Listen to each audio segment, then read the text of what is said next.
আমরা উদ্ভিদের ক্ষেত্রে এরকম জানি তো, মনে করো এইরকম এরকম অনেক অনেক গাঁট গাঁট অবস্থা থাকে, আখ খেয়েছি আমরা, বুঝেছি তো, এরকম থাকে তো। এই যে জিনিসগুলো আছে এইগুলোকে বলা হয় পর্ব। কি বলে? পর্ব। আর এখান থেকে এই জায়গাটাকে মানে দুটো পর্বের মাঝখানের অংশকে বলা হয় পর্ব মধ্য। কি বলে? পর্ব মধ্য। যখন একটা গাছ ছোট থেকে বড় হচ্ছে, যখন ছোট অবস্থায় ছিল গাছটা, শোনো, যখন গাছটা ছোট অবস্থায় ছিল তার তার যে এই যে কাণ্ডের যে মানে মোটা কাণ্ড যেটা, সেটা তো আর ওরকম মোটা থাকে না, সরু থাকে। মনে করো প্রথমে এরকম সরু আছে, তারপর আরো কিছু 1 মাস পরে তুমি দেখলে আরো এরকম মোটা হয়ে গেল, আরো 1 বছর পরে দেখলে আরো কত মোটা হয়ে গেল। হলো তো? মোটা তো হচ্ছে, সঙ্গে সঙ্গে এই যে জায়গাটা, এই জায়গাটাও কিন্তু বাড়ছে, তাই তো। দেখি, মনে করো এখান থেকে পাতা বেরিয়েছে, প্রথম অবস্থায় এইখান থেকে পাতা বেরিয়েছে, ঠিক আছে, তারপরে মনে করো এখান থেকে পাতা বেরিয়েছে। তাহলে এই যে পাতা বেরোনোর অবস্থাগুলো, যখন গাছটা বাড়ছে তখন এই জায়গাটা বৃদ্ধি পায়, তো বৃদ্ধি পায়। তাহলে এই যে বাড়ছে, গাছটা তো এমনি উপর থেকে এরকম বাড়ছে, নিচে মূল দিয়েও তো বাড়ছে, কাণ্ডের অগ্রভাগে মূলের অগ্রভাগে এরকম তো বাড়ছেই, কারণ এখানে অগ্রস্ত ভাজক কলা আছে। এবার এই যে পর্ব আর পর্ব মধ্যের মাঝে এই লেন্থটাও তো বৃদ্ধি পাচ্ছে। এখানে থাকে নিবেশিত ভাজক কলা। কি থাকে? নিবেশিত ভাজক কলা, নিবেশিত ভাজক কলা। আবার উদ্ভিদটা মধ্যে মানে ওই পর্ব এবং পর্ব মধ্যে থাকে। আবার গাছটা যখন যা ছিল তার থেকে তো মোটা হচ্ছে, পাশে মোটা হচ্ছে তো, মানে পার্শ্বস্থ পাশের দিকে মোটা হচ্ছে তো গাছটা। তাহলে ওই যে পাশের দিকে মোটা হতে সাহায্য করে যে ভাজক কলা, তাকে কি বলা হয়? পার্শ্বস্থ ভাজক কলা, ঠিক আছে। আর নর্মালি ভাজক কলার কাজ আমরা কি জানি? ভাজক কলা কি করে? সারাক্ষণ বিভাজিত হয় তো ভাজক কলা, সারাক্ষণ বিভাজিত হতে থাকছে। আর এরা কি করে? গাছকে বৃদ্ধি পেতে সাহায্য করে, তাই না? তাই গেল। আচ্ছা, ভাজক কলা স্থায়ী কলার মধ্যে পার্থক্য বললে কি লিখবে? ভাজক কলা ডিম্বাকার, স্থায়ী কলা বহুভুজাকার। আর পার্থক্য হলো না, সেম সেম, এরাও যা, এদের আকার যা, ওদের আকারও তাই।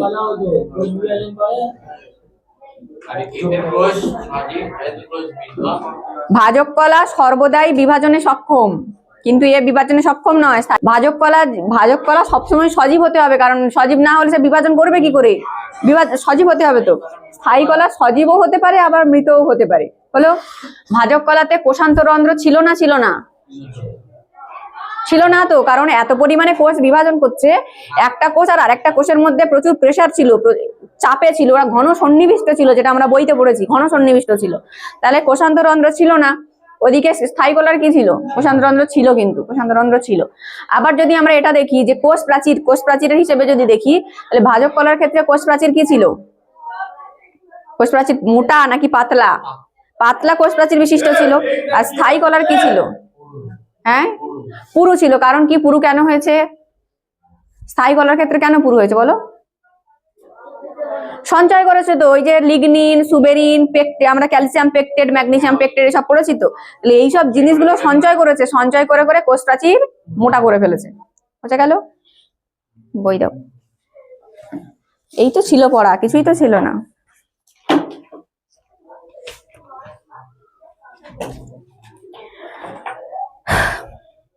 আচ্ছা, আমরা সরল স্থায়ী কলা আগের দিন পড়েছিলাম, তাই তো। আজকে পড়বো জটিল স্থায়ী কলা।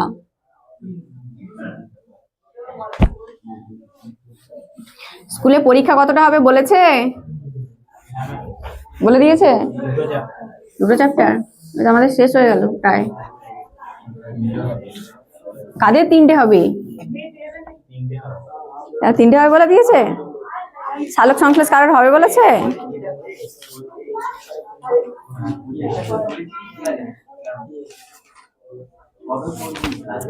চলো, এই শোনো, আমরা হচ্ছে আগের দিনকে মোটামুটি উদ্ভিদ কলার 2টো ভাগ দেখেছিলাম। কি কি? ভাজক কলার, স্থায়ী কলা। ভাজক কলার মধ্যে আবার 3টে ভাগ দেখেছিলাম, অগ্রস্থ, পার্শ্বস্থ আর নিবেশিত দেখেছিলাম। আর স্থায়ী কলার মধ্যে কি কি ভাগ ছিল? সরল স্থায়ী কলা, জটিল স্থায়ী কলা ছিল। জটিল স্থায়ী কলা আগের দিন পড়িনি, রেখে দিয়েছিলাম। আর সরল স্থায়ী কলার মধ্যে কি কি পড়েছিলাম? প্যারেনকাইমা, কোলেনকাইমা আর হচ্ছে স্ক্লেরেনকাইমা, তাই তো। এই 3টের মধ্যে কে মৃত? স্ক্লেরেনকাইমা মৃত। আর ওইদিকে কি ছিল? জটিল স্থায়ী কলা, তাই তো। জটিল স্থায়ী কলা হচ্ছে আজকে পড়া হবে।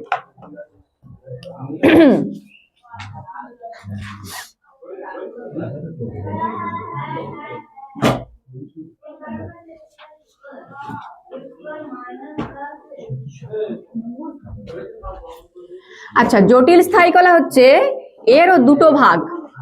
যেখানে তোমরা এরকম একটা ছক করেছিলে ওই জায়গায় জটিল ওখানে লিখে দিয়েছিলাম বোধহয়, তো জটিল স্থায়ী কলার দুটো ভাগ, একটা হচ্ছে জাইলেম,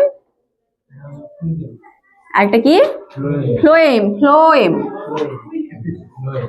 জাইলেম আর ফ্লোয়েম থাকে কোথায় আগে জেনে নি এরা দুজন, তারপর তো এদের সম্পর্কে জানবো। যখন গাছ, আমরা একটা গাছ দেখছি, মনে করো কোনো একটা আম গাছের বাচ্চা, হ্যাঁ বাচ্চা আম গাছ, গাছের কাণ্ড এটা, হ্যাঁ দেখো আর কি বললাম, জাইলেম এবং ফ্লেম। জটিল স্থায়ী কলার মধ্যে আমরা কি পড়বো, জাইলেম আর ফ্লেম, তাই তো। এই জাইলেম ফ্লেম থাকে কোথায়, আমরা জানি আমরা যে খাবার টাবার খাই, হ্যাঁ সেই খাবার খাওয়ার ফলে খাবারের যে ছোট ছোট কণাগুলো যে মানে হজম হওয়ার পরে, মানে যেটা পরিপাক হওয়ার পরে যে ছোট ছোট কণাগুলো হয়, যেটা যেমন মনে করো শর্করার ছোট রূপান্তর রূপ কি, মানে ছোট রূপ কি, শর্করা খেলে আমরা যদি শর্করা জাতীয় খাবার খাই তার ছোট রূপ কি, হ্যাঁ হ্যাঁ এই কি শর্করা, প্রোটিন, ফ্যাট, এই তিনজনের ছোট ছোট রূপ আমরা বলেছিলাম। এর ক্ষুদ্রতম রূপ কি, আমরা ভাত খাচ্ছি, ভাতটা তো আর রক্তে পৌঁছাচ্ছে না, রক্তবাহের মধ্যে ভাত তো যাচ্ছে না, কে যাচ্ছে, গ্লুকোজ, বলেছিলাম তো। শর্করা ক্ষুদ্রতম রূপ গ্লুকোজ। আবার তোমার প্রোটিনের ক্ষুদ্রতম রূপের নাম কি, অ্যামিনো অ্যাসিড। অ্যামিনো অ্যাসিড কথা নয়, নিজে চুপচাপ শোনো। প্রোটিনের ক্ষুদ্রতম রূপের নাম কি, অ্যামিনো অ্যাসিড। আবার ফ্যাটের ক্ষুদ্রতম রূপের নাম কি, ফ্যাটি অ্যাসিড। তাহলে এই যে জিনিসগুলো, সে তুমি গ্লুকোজ বলো, অ্যামিনো অ্যাসিড বলো বা ফ্যাটি অ্যাসিড বলো, এই জিনিসগুলো আমাদের পরিপাক নালীতে তৈরি হয়ে কোথায় আসছে, রক্তবাহের মধ্যে আসছে। এবার রক্তবাহ ওইটাকে নিয়ে কোথায় যাচ্ছে, কোষে কোষে দিয়ে যাচ্ছে, কারণ কি শক্তি তৈরি করতে হবে তো। তাহলে আমাদের পরিপাক নালী থেকে বা খাদ্য নালী থেকে কোষ পর্যন্ত পৌঁছে দেয় কি এইসব জিনিসগুলো, রক্ত পৌঁছে দেয়। মানে সেটা পৌঁছে দেওয়ার জন্য রক্ত আছে, রক্তবাহু আছে, মানে রক্তকে আবার দৌড়ানোর জন্য তার জন্য আলাদা রাস্তা করে দিয়েছে, সেটা আমাদের বডি তৈরি করতে পেরেছে। কিন্তু উদ্ভিদের ক্ষেত্রে কি আর এরকম হয়, উদ্ভিদের ক্ষেত্রে এরকম কি রক্তবাহু আছে বা রক্ত আছে? তাহলে উদ্ভিদের ক্ষেত্রে ওই যে খাবার দাবার, জল, খনিজ লবণ, হরমোন, এগুলো সব কে বহন করবে? নিশ্চয় কেউ আছে বহন করার জন্য। ওদের রক্ত বাহ না থাকতে পারে, অন্য কিছু আছে। যারা আছে তারা হচ্ছে এই জাইলেম ফ্লোয়েম দুজন, ঠিক আছে। এরা থাকে কোথায়, উদ্ভিদের একদম কেন্দ্রে, উদ্ভিদের মাঝখান বরাবর এরা থাকে। প্রথমে জাইলেম থাকে, তার চারিদিকে ঘিরে থাকে ফ্লোয়েম, বুঝা গেল। মনে করো এটাকে যদি আমি এইভাবে আঁকি, মনে করো এটা জাইলেম, এটা ফ্লোয়েম, এটা জাইলেম। আবার এর চারিদিকে মনে করো এটা গাছের গুঁড়ি, বোঝা যাচ্ছে, গাছের গুঁড়ি মানে একদম কেন্দ্রের দিকে থাকে জাইলেম, তার পাশে থাকে ফ্লোয়েম, আর তারপরে গাছের গুঁড়ি যেটা সেটা আছে। তার মানে বেশিরভাগ, মানে সবসময়ই এরকমই থাকবে যে গাছের মিডল বরাবর এই জাইলেম ফ্লোয়েম পরিবাহিত হবে। মানে জাইলেম ফ্লোয়েমটা গেছে, যাদেরকে আমরা একসাথে কি বলবো, একসাথে বলা হয় নালিকা বান্ডিল বা ভাস্কুলার বান্ডিল। কি বললাম, নালিকা বান্ডিল বা ভাস্কুলার বান্ডিল। আবার যখন উদ্ভিদের ব্রাঞ্চ বা শাখা বের হয় তো, তাহলে সেটা কি করবে, আবার এখান থেকে এরকম শাখা বের হয়, সেই শাখার মাঝখান থেকেও এরকম জাইলেম ফ্লোয়েম আছে। কারণ কি, পাতা পর্যন্ত তাকে তো পৌঁছে দিতে হবে। পাতার যে মধ্যশিরা, পাতার যে শিরা উপশিরাগুলো আছে, কেন পাতার এই এত শিরা উপশিরা কেন হয়েছে? কারণ কি, ওই খাবার জল পাতার প্রত্যেকটা কোষে যাতে খাবার জল পৌঁছে দিতে পারে, এগুলো ওই যাওয়ার রাস্তা জাইলেম ফ্লোয়েম, এগুলো সব জাইলেম ফ্লোয়েম গাছে এর মধ্যে দিয়ে গেছে, যাতে করে উদ্ভিদের যে খনিজ লবণ বলো, জল বলো, খাদ্য বলো, সেগুলো সব যেতে পারে। ঠিক আছে, মানে কি উদ্ভিদ কি করে, উদ্ভিদটা যে জল শোষণ করে কার দ্বারা শোষণ করে, কাণ্ড, পাতা নাকি মূল দ্বারা? মূল দ্বারা জল শোষণ করে, মাটি থেকে জল শোষণ করে। মাটি থেকে জল শোষণ করে কোথায় পাঠাবে, পাতায় পাঠাবে। পাতা কি করে, ওই জল, কার্বন ডাই অক্সাইড, সূর্যালোক এইসবের সাহায্যে কি করে, সালোক সংশ্লেষ প্রক্রিয়া খাদ্য তৈরি করে। ওই খাদ্য তৈরি করে কি ও একা খাবে?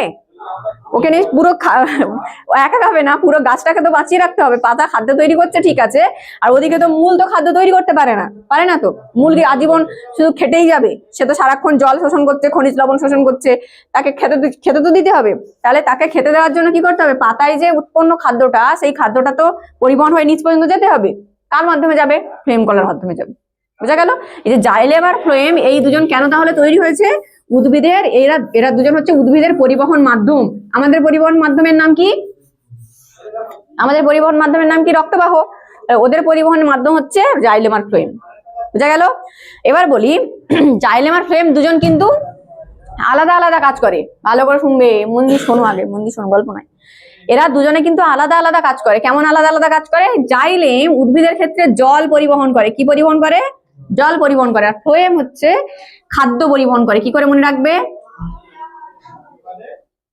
দেখো জাইলেমের ক্ষেত্রে এই জ আছে, আমরা দেখি তো যে একটা গাছ থেকে আর একটা গাছে দড়ি টান দিয়ে বাঁধা হয়, জামা কাপড় মেলার জন্য হতে পারে বা অন্য কোনো কারণে হতে পারে।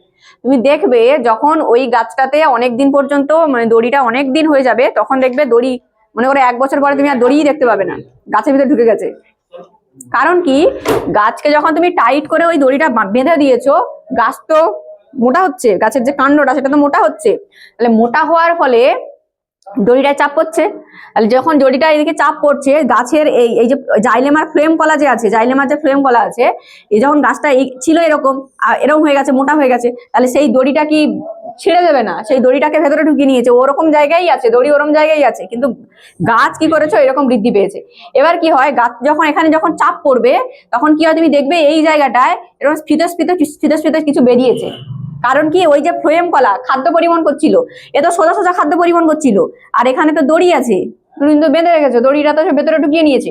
তখন এ যখন খাদ্য পরিবহন করবে, এরকম সোজা সোজা ভাবে খাদ্য পরিবহন করবে, এখানে আটকে গেল তো, তখন এ কি করবে, এর ডিরেকশন চেঞ্জ করবে, এবার এই দিক থেকে গিয়ে এরকম করে খাদ্য পরিবহন করে নিয়ে যাবে, তার জন্য এই জায়গাটা স্ফীত হয়ে যায়।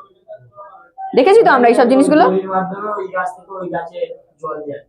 জল যায় দড়ির মাধ্যমে, কিছু যায় না, দড়ির মাধ্যমে কিছু যায় না। দড়িটা এখানে জায়গায় মানে খাদ্য পরিবহনে বাধা হয়ে দাঁড়িয়েছে। গাছ তো এরকম খাদ্য পরিবহন করছিল সোজা সোজা ভাবে, তাহলে এখানে তো তোমার দড়ি বেঁধে দিয়েছো। হ্যাঁ, বোঝা গেছে না? যায়নি নাকি আবার বলবো?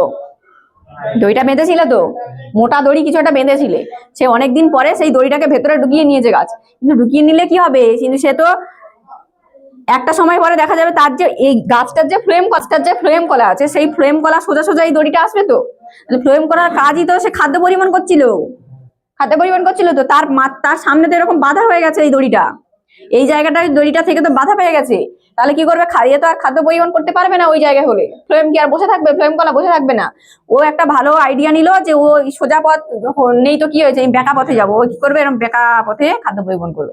তার জন্য ওই জায়গায় ওই দড়ি যে জায়গায় বাঁধবে, সেই জায়গায় দেখবে কিছু বছর পরে এই জায়গায় মোটা হয়ে যাবে দুদিকে। বোঝা গেছে? বোঝা গেছে না যায়নি? বোঝা গেছে তো? চলো, তাহলে উদ্ভিদের পরিবহন মাধ্যম কি? দুটো পরিবহন মাধ্যম আছে, একটা হচ্ছে জাইলেম আর একটা হচ্ছে ফ্লোয়েম। জাইলেম কি পরিবহন করে? জল পরিবহন করে। আর ফ্লোয়েম কি পরিবহন করে? খাদ্য পরিবহন করে। আচ্ছা বলো তো, প্রথম জাইলেম এবং ফ্লোয়েম মানে এই যে নালিকা বান্ডিল বা ভাস্কুলার বান্ডিল যাই বলো না কেন, জাইলেম আর ফ্লোয়েমকে একসাথে নালিকা বান্ডিল বলা হয়। নালিকা বান্ডিল ইংরেজিতে কি বলা হয়? ভাস্কুলার বান্ডিল বলা হয়। এই যে ভাস্কুলার বান্ডিল বা নালিকা বান্ডিল প্রথম কাদের দেখা গিয়েছিল? মস, এটা তো প্রাণীর পড়ছি আমরা, উদ্ভিদই তো পড়ছি। মসের দেখেছি নাকি ফার্নের দেখেছি নাকি শৈবালের দেখেছি? মাঠটা কেমন পড়বে? ফার্নের দেখেছিলাম। ফার্নের ভাস্কুলার বান্ডিল, ভাস্কুলার ক্রিপ্টোগ্যামস বলছিলাম তো ওদের, মানে ওরা প্রথম অপুষ্পক উদ্ভিদ যাদের প্রথম এই ভাস্কুলার বান্ডিল দেখা গিয়েছিল, মানে পড়ছে ভাস্কুলার ক্রিপ্টোগ্যামস বলেছিলাম। আর মসকে কি বলেছিলাম? মস তো উভচর উদ্ভিদ, উভচর প্রাণী যেরকম আছে মস তো উভচর উদ্ভিদ। বোঝা গেছে? দেখো এবার, হ্যাঁ, ওদের বেঁচে থাকার জন্য প্রথম থেকে শেষ পর্যন্ত ওদের ডাঙাও দরকার, জলও দরকার। এমনিতে তো ডাঙাই হচ্ছে, আমরা দেখি এই যে এই সামনে যে পাঁচিলটা আছে দেখবে না, কালো হয়ে আছে এখন, ওরাই কালো হয়ে আছে তো, বৃষ্টি যখন পড়বে এবার দেখবে পুরো সবুজ হয়ে যাবে। না, তখন কালো হয়ে যাবে না, তখন সবুজ হয়ে যাবে। কারণ কি, তখন ওরা ওই জল পেয়েছে, জল পেয়ে রিপ্রোডাকশন করবে, ওরা বেঁচে যাবে। বুঝা গেল? আচ্ছা শোনো এবার, তাহলে এই যে জাইলেম ফ্লোয়েম গেল, এই জাইলেম ফ্লোয়েমের আবার অনেকগুলো ভাগ আছে। ফ্লোয়েমে আবার 4টে করে ভাগ আছে। কি কি? 1 নম্বর জাইলেমের ক্ষেত্রে 1 নম্বর দেখি ট্রাকিড। আমার সাথে বলবে, এই নামগুলো তোমাদের সাথে পরিচিত নয়, বলো ট্রাকিড। ট্রাকিড। 2 নম্বরে আছে ট্রাকিয়া। Tracheid, trachea. 3 নম্বরে আছে জাইলেম প্যারেনকাইমা। Xylem parenchyma. 4 নম্বরে হলো জাইলেম তন্তু। কথা বলছো কেন? জাইলেম তন্তু। না, আমি যখন তুলতে বলবো তখন তুলবে, এখন দেখো জাইলেম তন্তু হলো। ফ্লোয়েমেরও কিন্তু 4টে ভাগ আছে। কি কি? কথা নয়, ফ্লোয়েমেরও 4টে ভাগ আছে। 1 নম্বরে কি? সিভ নল। শিবনল। 2 নম্বরে কি? সঙ্গী কোষ। সঙ্গী কোষ। 3 নম্বরে কি? Phloem parenchyma.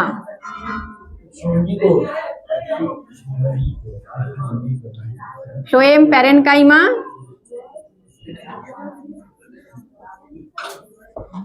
4 নম্বরে কি আছে? ফ্লোয়েম তন্তু। আমরা পাট দেখেছি তো সবাই, পাটকাঠি দেখেছি তো সবাই, না দেখিনি? এখানে তুমি পাট গাছ দেখেছো?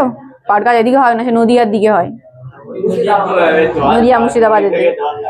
এমনি দেখেছি তো পাট, আমরা দেখেছি তো পাটকাঠি।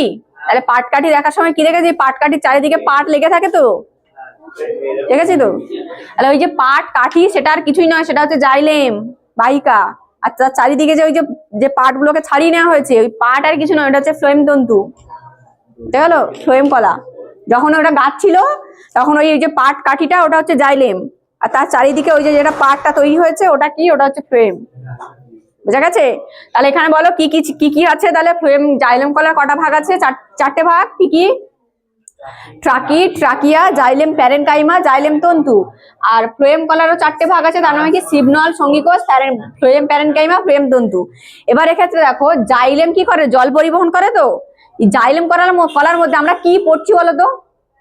স্থায়ী কলা পড়ছি তো, জটিল স্থায়ী কলা পড়ছি তো। এক্ষেত্রে এই যে জাইলেম যারা, এরা কিন্তু প্রায় সবাই মৃত, জল পরিবহন করে, সবাই মৃত। শুধুমাত্র জাইলেম প্যারেনকাইমা জীবিত, শুধুমাত্র জাইলেম প্যারেনকাইমা জীবিত, বাকি সবাই মৃত। ঠিক আছে, এরা সবাই মৃত, এটা মৃত, মৃত। আর একই রকম ভাবে ওইটা উল্টো, ফ্লোয়েমের সবাই জীবিত, শুধু একজন ফ্লোয়েম তন্তু মৃত।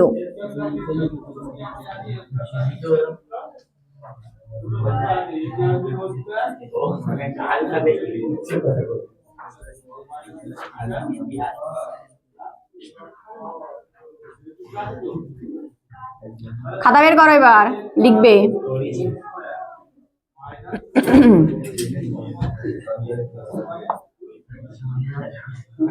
লিখে নাও, চটপট লেখো, লেখো লেখো প্রশ্ন।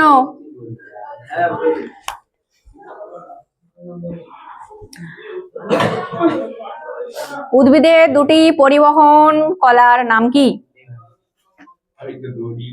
দড়ি। উদ্ভিদের 2টি পরিবহন কলার নাম কি? উদ্ভিদের 2টি পরিবহন কলা বা পরিবহনের মাধ্যমের নাম কি? যা খুশি লিখতে পারো। পরিবহনের মাধ্যমের নাম কি? Xylem, phloem. হয়েছে? পরের প্রশ্ন।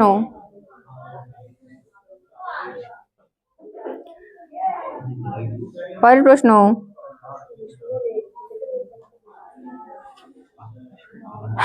জাইলেমের কোন উপাদানগুলি মৃত এবং কোন উপাদান সজীব?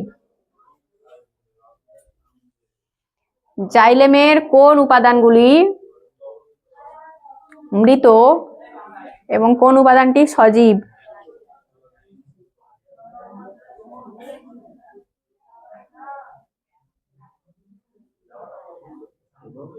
কোন উপাদান সজীব?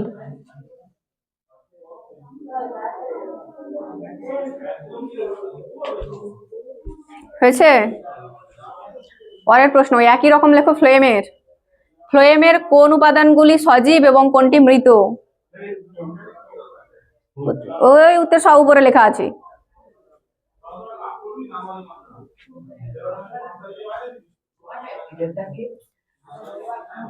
ফ্লোয়েমের কোন উপাদানগুলি সজীব এবং কোন উপাদানটি মৃত? হয়েছে? হয়েছে? তারপরে আর বলিনি। তারপরে ইকুয়েশনটা দিতে হবে, জাইলেমের কয়টি উপাদান এবং কি কি, ফ্লোয়েমের কয়টি উপাদান এবং কি কি, দিতে লাগবে না। এবার লেখো লাস্ট কোয়েশ্চেন।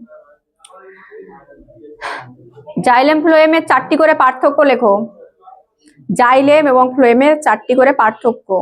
এটা পরীক্ষায় আসবে, পার্থক্যটা কিন্তু পরীক্ষায় আসবে। কোয়েশ্চেন লেখো।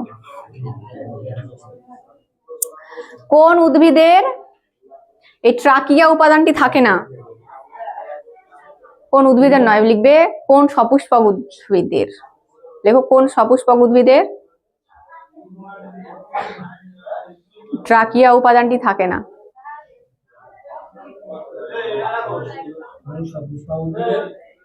ট্রাকিয়া উপাদানটি থাকে না। দেখো পাইন, পাইন গাছের থাকে না এই উপাদানটা।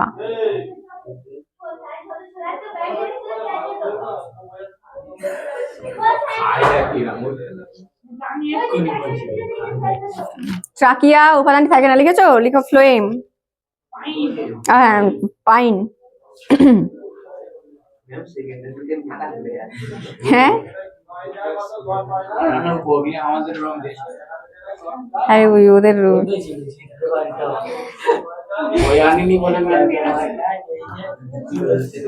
আচ্ছা লেখো আরেকটা শর্ট কোয়েশ্চেন, ক্যালোজ প্যাড, ক্যালোজ কয়জফলা আকার, প্যাড লয়কার দন্তেশ্ব বা লয় আকার দন্তেশ্ব দিতে পারো, ক্যালাস প্যাড বলতে পারো, ক্যালোজ প্যাড বলতে পারো, যা খুশি। প্যাড কয়জফলা আকার ড। কোন উদ্ভিদ কলার বৈশিষ্ট্য? লেখো ফ্লোয়েম, ফ্লোয়েম বলে লিখে ব্র্যাকেটে লেখো শিবনল। ফ্লোয়েম লেখো, ফ্লোয়েম উত্তরটা লেখো ফ্লোয়েম, ব্র্যাকেটে লেখো শিবনল। কোন উদ্ভিদ কলার কোষ প্রাচীরে লিগনিন দেখা যায়? প্যারেনকাইমা, কোলেনকাইমা, স্ক্লেরেনকাইমার মধ্যে। এবার অপশন, স্ক্লেরেনকাইমা, কোলেনকাইমা, ভাজক কলা নাকি প্যারেনকাইমা? লিগনিন দেখা যায়, লিগনিন দেখা যায়। ভালো করে ভেবে বলো, লিগনিন দেখা যায় মানে কি? যার লিগনিন দেখা যাবে, যার বেশি প্যারেনকাইমা, যার বেশি লিগনিন দেখা যায় সে কি মৃত না সজীব? মৃত। তো তাহলে এখানে কি অপশন হবে? স্ক্লেরেনকাইমা আছে, কোলেনকাইমা আছে, প্যারেনকাইমা আছে, ভাজক কলা আছে, কি হবে? স্ক্লেরেনকাইমা। যে উদ্ভিদে মানে যে কলাতে লিগনিন সমৃদ্ধ থাকবে, মানে লিগনিন বেশি পরিমাণে জমা হবে, সে জায়গাটা কি, সে তার কোষ প্রাচীর মৃত, তো সে কোষটা মারা গেছে, তাহলে সে মৃত কোষ কাদের কাদের দেখা যায়? স্ক্লেরেনকাইমা। তো উদ্ভিদের দৃঢ়তা প্রদান করে কোন কলা? অপশন, দৃঢ়তা প্রদান করে। আগে ভেবে নাও, তারপর অপশন শোনো। ভেবে নিয়েছো? অপশন ফ্লোয়েম, ফ্লোয়েম নাকি প্যারেনকাইমা নাকি ভাজক কলা নাকি স্ক্লেরেনকাইমা? স্ক্লেরেনকাইমা। তোমাকে বলে দেবেন না, ডিরেক্ট বলে দেবেন না যে স্থায়ী কলা নাকি ভাজক কলা, স্থায়ী কলার ভাগ দিয়ে দিয়েছে। তো স্মার্ট স্টুডেন্টসরা, এই ক্লাসটা খুব মন দিয়ে করার জন্য সবাইকে অসংখ্য ধন্যবাদ। ভিডিওটা যদি তোমার ভালো লেগে থাকে অনেক অনেক বেশি করে শেয়ার করে দাও, লাইক করো, কমেন্ট করো, আর বন্ধু বান্ধবীদের মধ্যে বেশি বেশি করে আমাদের ভিডিও এবং চ্যানেলের লিঙ্কটা পাঠাতে হবে। কারণ কি, আমরা চাইছি স্মার্ট টিউটোরিয়াল হাব পরিবারটাকে অনেক অনেক বড় করার জন্য। তুমি এই পরিবারের অত্যন্ত একটা গুরুত্বপূর্ণ সদস্য, তোমারও কিন্তু দায়িত্ব আমাদের পরিবারটাকে সবার কাছে পৌঁছে দেওয়ার জন্য। সবাই ভালো থাকবে, সুস্থ থাকবে, নিজের খেয়াল রাখবে আর পড়াশোনা করবে, ঠিক আছে? Thank you.